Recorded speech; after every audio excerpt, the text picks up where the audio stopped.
من مادری هستم که فرزند جگربند گم کردم. فرزند 19 ساله من پاییز تستم درکش نیست.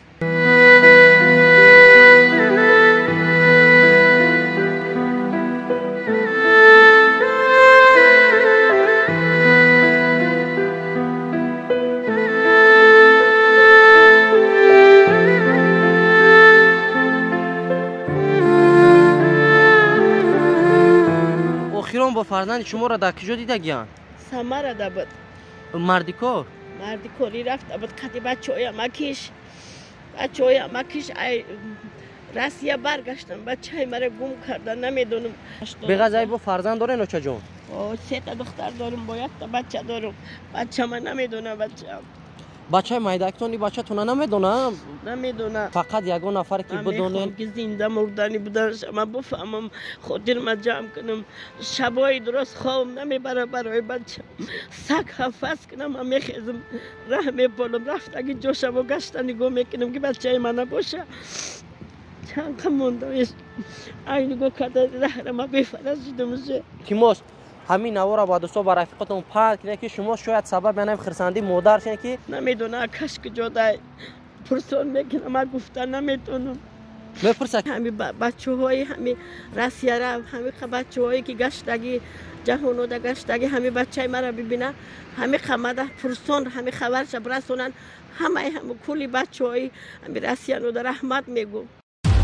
رحیم پروداکشن. سلام عرض میکنم با کل تماشاچیان دائمی سامانه رحیم پروداکشن با کل اون نفرانی که این لحظه برنامه نوبتی ما رو تماشا کردین. دوستان عزیز از همه شما احترامانه خواهش میکنم همین نوارا با دوستا با رفیقاتون پناه کنین. با این مادر ما کمک در کار نیست. با این مادر ما فرزند گم شدهش در کار است. فرزندی که طول 20 ساله که گم شده نه درک شای نه زنده بودن نه مردن بودنش هر روز مادر زنده میشه میبره که برای چی فرزندی من نیست یک کس خبرش نمیگه. حاجی سوال میکنیم از مادر عزیز که برای چی قدر وقت فرزندش نیست سبب گم شدن فرزندش در چیه. هر یک انمو با هر یک سوالی که شما در دل دارین در کامنتر نویسین کدومی که میدونین در کجای همین فرزند همین مادر احترامانه خواهش میکنم که یگون سراغ پای که داشته باشه نمره که در زیر ویدیو موندگی زنگ بزنین همراه مادر صحبت کنین. مادر هر روز خون دل میخره برای فرزند جگربندش. یک بار دیگه سلام علیکم موچه جان. سلام. کانتر بلندتر گپ بزنید. علیکم سلام. خودتون معرفی کنین ای کجاین؟ ای رایونی وخش. ای کوچه چی مروزی خونه 22 کوارتر 4. من مادری هستم که فرزند جگربند گم کردم. فرزند 19 ساله من پاییز تستم درکش نیست.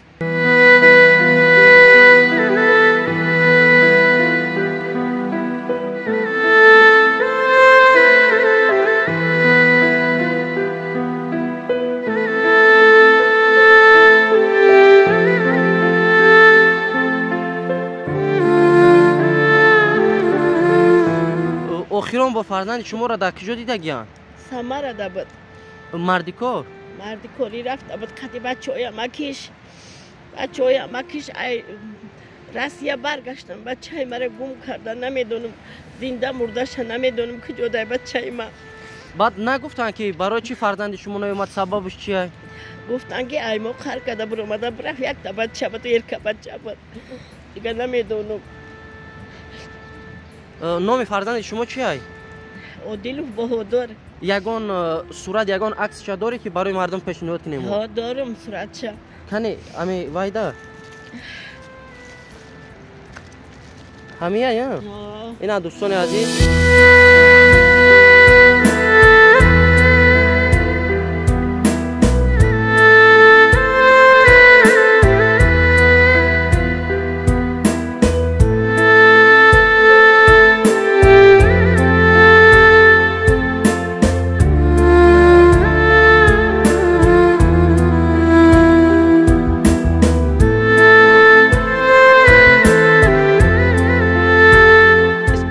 پیش قدر دیشون میتیم این صورت یعنی همی فرزندی همیو چند ساله ای حاجی اگر سنی سالش قطعی حساب کنیم 82 اولش 82 بغضای با فرزند داره نوچه جان 3 تا دختر دارم با 1 تا بچه دارم بچه من نمیدونه بچه مایدکتونی بچه تونه نمیدونه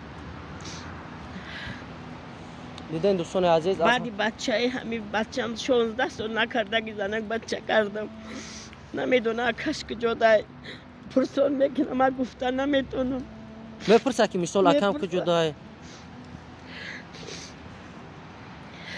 دوستان عزیز به نهایت که از همه شما احترامونه خواهش میکنم با همین مادر کمک شما در کار ای کمک به کدام خاطر که فقط یگان نفر که بدونین که زنده مردنی بودنش اما بفهمم خاطر ما جمع کنم شبای درست خواب نمیبره برای بچه سگ حفظ کنم من میخیزم راه میپالم رفت اگه جوشم و گشت نگاه میکنم که بچه من نباشه چند کم موندمش این نگاه کده راه ما بفرستیدم شما هم خودتون سراغ پای کردین یگان کسا گفتین کردم همه جدا کردم لیکن نیست پدرشون هستن شوهرتون هستن باش پدرش هست چیکارن پدرشون زاوسکلا کار میکرد وقتش تا بالینسادا کثیر بود و در پنسیونر پنسیونر شتگی ای خودم پنسیونرم خودم بالینسادا کار میکردم فقط آنمی از برادرانی که این لحظه تماشا کردین شما میخواین که زنده یا اینکه مرده بودن شو بگن که خاطر شما جمع شوه ها شوه ایرا پایستم مونده شدم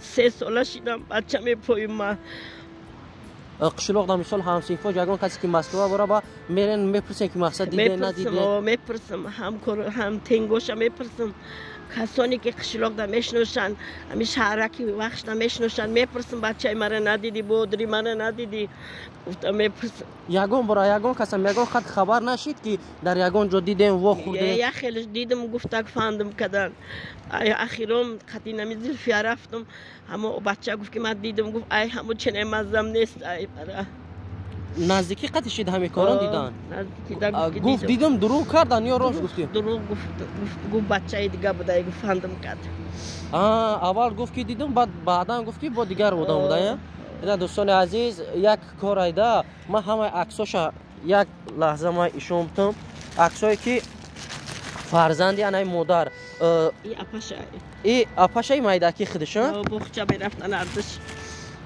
ای پدرشای این شخصی میبینین پدرشای ای خودشون مایدکی خچای مایدکی شای جای کوریا تاش رفته بود صورت گرفتیان نیت رودی توی خیمه تویش ای اولادار شدگی نبود؟ نه نبود ای چند سالگیش برو اومده گرفته گی؟ 18 رفته 19 ساله نبود ولی رفته بود یگان بار گشته اومد توریشون یا همون یکم باری مسکو رفتنش دیگه نمیمون یک بار رفته 4 ماه ایستاده اومده بود دیگه بار قطی بچهای امکیش رفت همون قطی دیگه بر نگشت یگان جنگ یگان سرزنش یگان چیزا شدگی نیست نمیگن اخی نمیگن فقط همین قدر میگن که ایوا قهر کرد رفته میگن تمام نمیگن هم گپاشون در دلشون نمیگن مده بچهای هیور میشوه نمیگن خیلی انشالله واری کامل دارم که نمی قدر لحظه نمی قدر برادران که تماشا کردیسن مادر رنگ ما همی در جهان عذاب نکشه شب و روز ما عذاب میکشم برای فرزندی گمشیدگیم همه بچه های همه رسیاره همه بچه هایی که گشتگی جهان و گشتگی همه بچه مرا ببینه همه خمده پرسون همه خبرش برسونن همه کلی بچه های همه رسیان و در رحمت میگو رحمت یکی انشالله فرزندتون هست انشالله ساق سلامت پیداش میکنم بیانی با بهترین کار برای مادر عزیز میشه که مادر این قدر غمی که طول 20 سال در دل داره 19 سال شده 19 سال هر روز شما که فرزند میام یا انتظاری همون انتظارم انشالله باری کنید یگان رقمایی داره که مومونیم آنمو نفرانی که دیدن یا میخوان یگان چیز بفهمن با شما در تماس ببراین یگان رقم تلفن داری رقم تلفنی ها دختر ما بتم ای خدمت چند ای نمره نمرش ابوالفضل جان نمرش چند افا جان باجی نمرش دوستان عزیز بگه در برفی مادر عزیز ای خده کی ساوخاج وش نه ای رایون وخش همسایه زلفیای ای رایون وخش رایون وش خست با انمی شهر دوشنبه را آمد در انمی برفی بارونی را نگاه نکرده برای که فرزند شبیه و خود زنده باشه خود مردن که یک چیزی انی خبگه که دل مادر جمع شوه و دیگر هر ذره رهپایی نکنه که امروز فرزندی من میاد پگه فرزندی من میاد نمرای انمی مادر زنگ زنین همراهش صحبت کنین 3 تا 0 20 09 12 3 تا 0 20 09 12 در زیر انمی نوار نوشته میشه و التماس همین نوارا با دوستا با رفیقتون پخش کنید که شما شاید سبب یعنی خرسندی مادر شین که مادر فرزند جان جگر که اولین فرزند پسر یگانه پسری که بعدی با 15 16 سال با بچه دار شده. نه پسر گفتم با بعد 15 16 سال 16 سال بعد بچه کردم. امید جان اینا امید جان دویم فرزند اکش داشت. نمیدونه اکش نمیدونه. نمیدونه هر روز میپرسم برای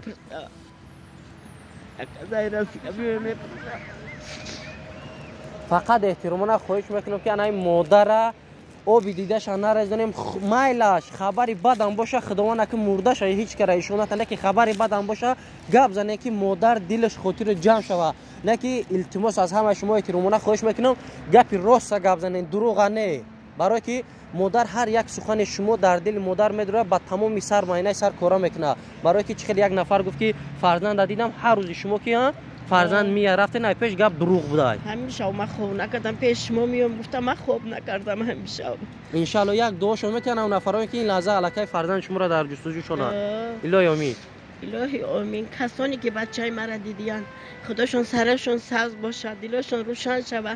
خدا جان منم همین خیلی میخوام که همین بزن مادرها بورین من هم خرسان شم همین بچه ها همش تنی صحت دلی بیغم عمری درازی پر برکت میده. آمین. الله اکبر. از همه شما احترام را خواهش میکنم مادر دستگیری کنین. دستگیری شما ان شاء الله که با مادر قوت میباشه این دعای مادر ان شاء الله مستجاب میشه و خداوند در نامه اعمال هر یک شما ثبت میکنه. خیر دوستان عزیز هزار رحمت برای دستگیری.